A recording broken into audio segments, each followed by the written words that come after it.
ಸತೀಶ್ ಅಂತ ಒಬ್ರು ಬೆಂಗಳೂರಿಂದ ಕರೆ ಮಾಡಿದ್ದಾರೆ. ಸತೀಶ್ ನಮಸ್ತೆ, ತಮ್ಮ ಸಮಸ್ಯೆ ಹೇಳಿ. ಹಲೋ ಸತೀಶ್.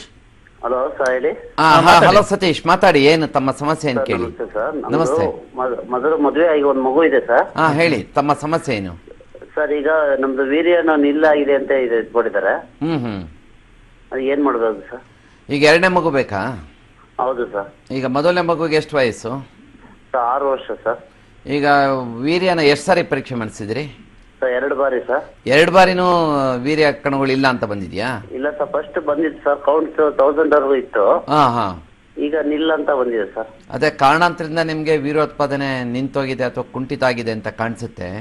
ನೀವು ಮೊಟ್ಟ ಮೊದಲನೇದಾಗಿ ಬೀಜಗಳನ್ನ ಸ್ಕ್ಯಾನಿಂಗ್ ಮಾಡಿಸಿ, ವೃಷಣಗಳ ಸ್ಕ್ಯಾನಿಂಗ್, ಟೆಸ್ಟ್ ಕ್ಲಾಸ್ ಸ್ಕ್ಯಾನಿಂಗ್ ಮಾಡಿಸಿ. ಎರಡನೇದು ಹಾರ್ಮೋನ್ ಪರೀಕ್ಷೆಗಳನ್ನು ಮಾಡಿಸಿ, ನಿಮ್ಮ ಹಾರ್ಮೋನ್ಗಳನ್ನ.